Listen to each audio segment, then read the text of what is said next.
Bonjour à toutes et à tous. Comme convenu, je vous fais une vidéo sur un indicateur. Ça faisait longtemps que je vous en avais parlé. Alors on va commencer par quelque chose de très basique, les bandes de bol, ce que j'appelle les BB ou les bandes de Bollinger, les bandes de Bollinger. Alors, les bandes de Bollinger, qu'est-ce que c'est? Comment on les lit? Déjà, je vais aller les configurer. Donc, c'est comme ça. Vous voyez, donc il y a trois courbes. Donc, la BB haute ici, la BB basse ici et la rouge au milieu. Donc, c'est la médiane de bol. C'est une moyenne mobile en 20 périodes. Je vais peut-être aller configurer ça et les mettre en blanc. Alors, comment on fait? On va mettre ça en blanc. Peut-être qu'on verra mieux. Ok, et l'inférieure, je vais la mettre en blanc aussi. Tac. Ouais, on voit un petit peu mieux quand même. Donc c'est déjà plus sympa. John Bollinger, bon, analyste financier, vous googlisez, vous allez voir sur Wikipédia, vous aurez sa vie, son œuvre, et, ils vous en parleront mieux que moi. Alors, donc je vous ai dit, on revient là-dessus, les trois courbes. Donc la moyenne mobile, 20 périodes, dans 90 voire 95% du temps, le cours, donc le prix, il oscille dans cette enveloppe, il oscille entre les bandes de bol. Donc vous voyez, c'est pas compliqué, j'ai envie de vous dire, dans un marché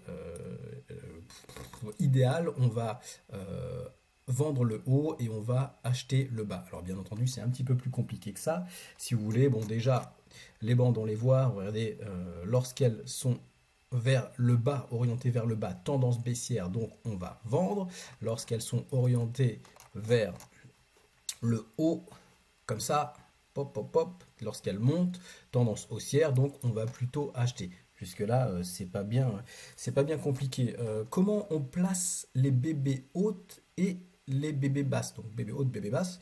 Bon, là, le calcul c'est pareil, vous le trouvez sur internet. C'est un écart type de 2, donc c'est plus 2 par rapport à cette moyenne mobile. Sur l'écart type, plus 2, ça donne la bébé haute, moins 2, ça donne la bébé basse. Voilà, on va pas s'éterniser là-dessus.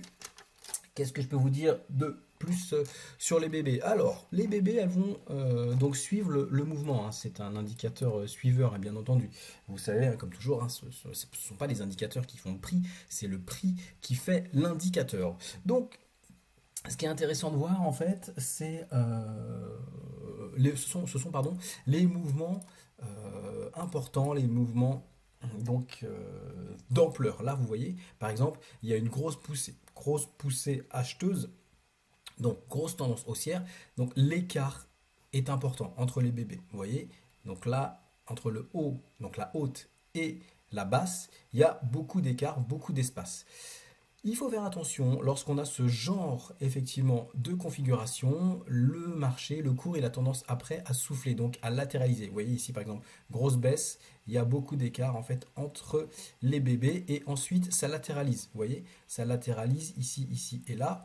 Les bébés sont presque plates, on va dire, presque horizontales, donc ici et là. Bon, alors c'est pas parfaitement horizontal hein, sur l'exemple. Mais à chaque fois que vous avez un étranglement, un rétrécissement, on va avoir un mouvement du marché. C'est-à-dire que là, vous voyez, il y a un écart important sur les bébés, entre les bébés. Après, donc ça latéralise ici, et là on a un étranglement. Vous voyez, rétrécissement, étranglement, ça veut dire qu'il y a un mouvement qui va commencer. Donc là, ça part à la baisse. Ici, ça latéralise, on a un petit étranglement ici, hop, et le marché repart à la hausse. Ah, ici c'est pas mal, regardez. Ici, là, on les voit bien. Elles sont, là, ces deux configurations. Là, vous voyez qu'elles sont très plates. Elles sont horizontales, donc la haute, la basse, elles sont parallèles. Là aussi, la haute, la basse, plutôt parallèles. Donc, ça latéralise dans un range. On achète ici, on vend ici. On achète ici, on vend ici. Attention, dès qu'il y a un écart, gros mouvement, ça latéralise de nouveau, hop, hop, hop, hop, hop, les bandes s'aplatissent ici, pardon, et il y a un mouvement. Là, les bandes s'aplatissent, ici, vous avez l'étranglement, et paf, ça part dans l'autre sens. Alors, j'ai envie de vous dire, les bébés, je les utilise pas trop sur les produits à forte volatilité.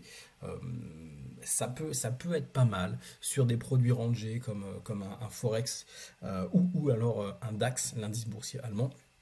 Sur le Bitcoin qui a beaucoup de volatilité, ou là en l'occurrence sur l'Ethereum, je trouve que ça ne fait pas forcément du sens. Après, vous pouvez vous en servir et vous pouvez tout à fait le coupler avec un autre indicateur qui va être un indicateur borné comme le MACD ou le RSI, mais ça je reviendrai dessus sur une autre vidéo.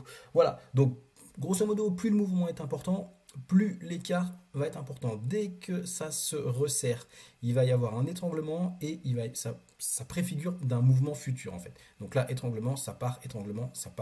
Et voilà. Donc moi, j'ai pas grand chose à dire de plus là-dessus, si ce n'est pour les traders les plus expérimentés.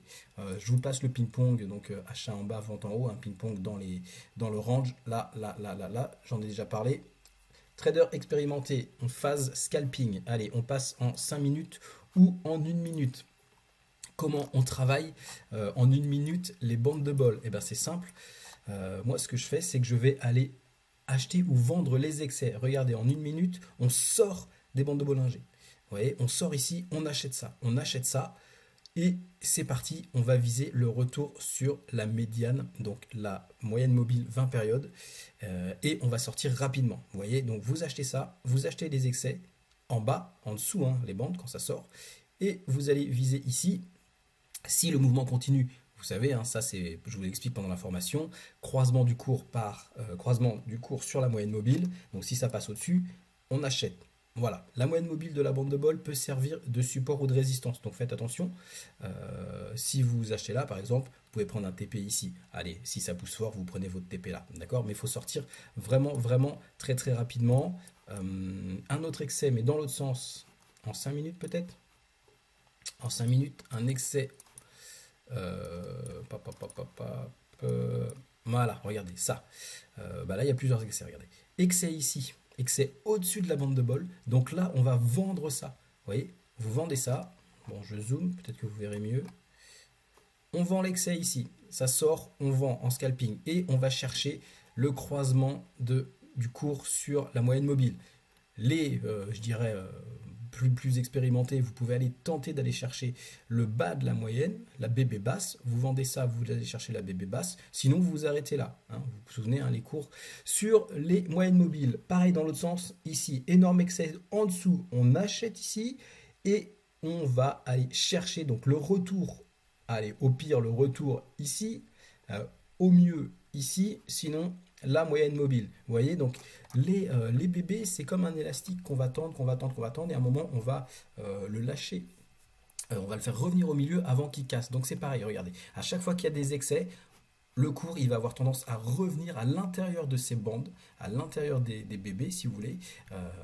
Donc, on peut aller chercher soit le retour en dessous une bébé, si vous voulez, soit la moyenne mobile, soit carrément le bas, voire un excès en bas. D'accord? Donc là, par exemple, on achète et on va aller chercher ça. Ici, on vend et on va aller chercher ça.